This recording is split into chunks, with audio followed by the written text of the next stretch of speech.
الذين كفروا سواء عليهم أأنذرتهم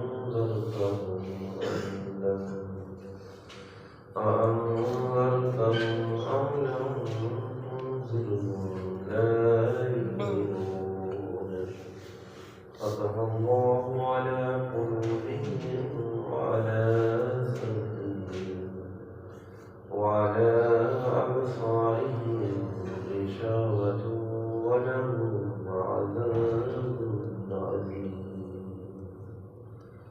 أعوذ بالله صدق الله العظيم. دوستو، سورۃ البقرہ کی آیت نمبر 6 اور آیت نمبر 7 کی تلاوت کی ہے۔ دعا ہے اللہ رب العزت ہم سب کو قرآن مقدس پڑھنے، سمجھنے اور اس پہ عمل کرنے کی توفیق عطا فرمائے۔ جتنے ہی دوست غار اس درس قرآن میں شریک ہیں، اللہ رب العزت کی بارگاہ میں دعا ہے ہم سب کے لیے، خصوصاً ہمارے والدین کے لیے، ہمارے اساتذہ کے لیے، دوست غار کے لیے اس درس قرآن کو اللہ رب العزت بخشش اور مغفرت کا ذریعہ بنائے۔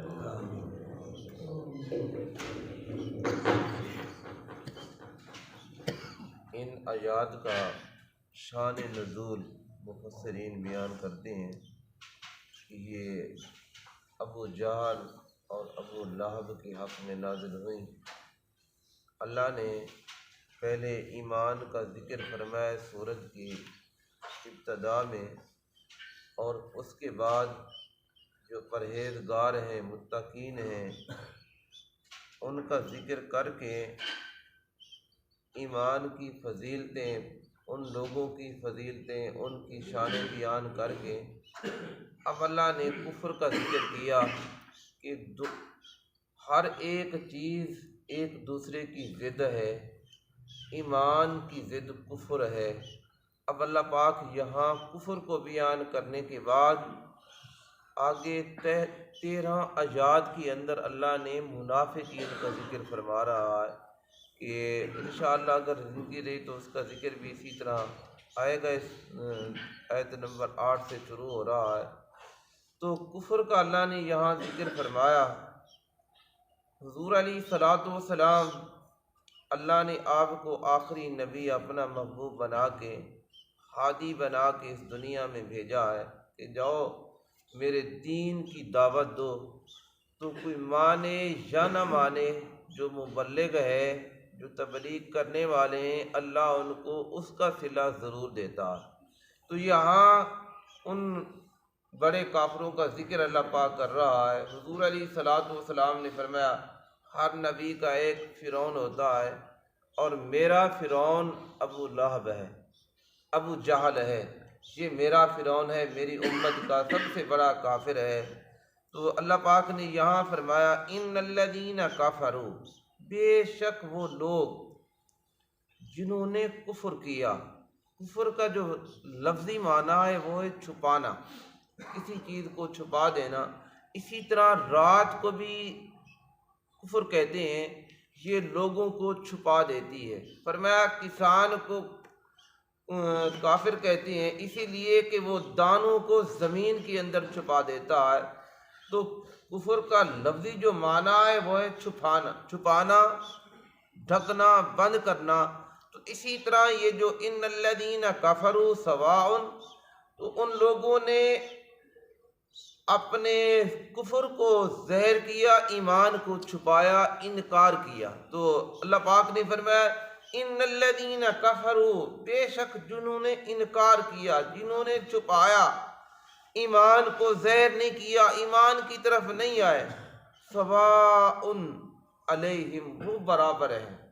اب آپ تبلیغ کر رہے ہیں، دعوت دے رہے ہیں، فرمایا وہ سننے کے لیے تیار نہیں، فرمایا آپ کی بات کو ماننے کے لیے تیار نہیں۔ کئی مرتبہ ابو جہل، ابو لہب نے حضور علیہ الصلوۃ والسلام کے سامنے وہ معجزات مشاہدہ کیے، سامنے دیکھے، لیکن اس کے باوجود وہ ایمان کی طرف نہیں آیا۔ اس کے دل کے اندر غرور، تکبر تھا کہ میرے جیسا کوئی دوسرا نہیں۔ تو اسی لیے میرے بھائی، یہ جو تکبر ہے یہ تمام چیزوں کو مٹا کے رکھ دیتا ہے۔ ہمیشہ جو انسان عاجزی کرتا ہے، اللہ کی بارگاہ میں جھکتا ہے، تو اللہ اسے بے شمار نعمتیں عطا کرتا ہے۔ تو فرمایا اَأَنذَرْتَهُمْ أَمْ لَمْ، آپ انہیں ڈرائیں یا نہ ڈرائیں، ان کو تبلیغ کریں یا نہ کریں، ان کو دعوت دیں یا نہ دیں، ام لم تنذرہم لا یؤمنون، وہ ایمان نہیں لائیں گے۔ یہ کون کہہ رہا ہے؟ کیا کوئی مفسر کی بات ہے، کسی دانش مند کی بات ہے اور کسی عقل مند کی بات ہے؟ نہیں، جس پروردگار نے اس کائنات کو سجایا ہے اسی پروردگار کی یہ بات ہے، اسی رب کی بات ہے۔ یہ رب کی ناراضگی کا اظہار ہے کہ رب ان کو ایمان کی طرف آنے ہی نہیں دیتا۔ انہوں نے یہ گستاخیاں کر کر کے اور یہ غرور تکبر کر کے اللہ نے اپنی نعمتوں سے انہیں دور کر دیا۔ حضور علیہ الصلوۃ والسلام کا فرمان ہے، فرمایا سیدنا حضرت ابو ہریرہ رضی اللہ تعالی عنہ فرمایا جب کوئی مومن مسلمان کوئی گناہ کرتا ہے اس کے دل کے اوپر ایک زنگ پڑ جاتا ہے، جس طرح لوہے کا زنگ ہوتا ہے، فرمایا اسی طرح اس کے دل، حضور علیہ الصلوۃ والسلام نے فرمایا یہ دل تمہارے جسم کا بادشاہ ہے، یہ دل تمہارے جسم کا بادشاہ ہے۔ فرمایا اگر یہ ٹھیک ہے تمہارا سارا وجود ہی ٹھیک ہے۔ فرمایا یہ دل اس کے ہر ایک چیز تابع ہے، اور جس کی طرف یہ دھیان کرتا ہے ہاتھ اسی کی طرف بڑھنا شروع کر دیتا ہے۔ فرمایا جس کی طرف یہ دھیان دیتا ہے آنکھیں اس کی طرف اسے دیکھنا شروع کر دیتی ہیں۔ فرمایا جس کی طرف یہ دھیان دیتا ہے کان اس کی طرف اپنا کان لگاتی ہیں، ہاں کہ میں اس کی بات کو سنوں، آواز یہاں دل سے آئی۔ فرمایا اسی طرح کہ تمہارا دل چاہے کہ میں باہر جاؤں، چوری کروں، ڈاکہ ماروں، تو فرمایا تمہارے پاؤں اس کی طرف چل پڑتی ہیں۔ تو فرمایا اگر تمہارا ایک دل ٹھیک ہے، یہ گوشت کا ٹکڑا ہے، فرمایا یہ ٹھیک ہے، تمہارا سارا وجود ہی ٹھیک ہے۔ تو اسی لیے اللہ پاک نے فرمایا انہیں ڈرائیں یا نہ ڈرائیں یہ کبھی ایمان نہیں لائیں گے۔ آگے اللہ پاک نے فرمایا ختم اللہ، اب یہ اللہ کا عذاب ان کے لیے شروع ہو گیا۔ ختم اللہ، اللہ نے مہر لگا دی، اللہ نے مہر لگا دی علی قلوبہم، اوپر ان کے دلوں پر۔ یہ جو خط کے اوپر مہر ہوتی ہے، جس وقت مہر لگ جائے نہ کوئی چیز باہر سے اندر جا سکتی ہے نہ اندر سے باہر آ سکتی ہے۔ فرمایا یہ مہر لگ گئی تو ان کے دلوں کے اوپر اللہ نے مہر لگا دی، نہ ہدایت کے چشمے ان کی دل کی طرف جا سکے، داخل ہو سکے، اور نہ ہی اندر سے باہر کوئی چیز آ سکے۔ تو فرمایا ختم اللہ، مہر کس نے لگائی؟ اللہ نے لگا دی۔ کس سبب سے لگائی؟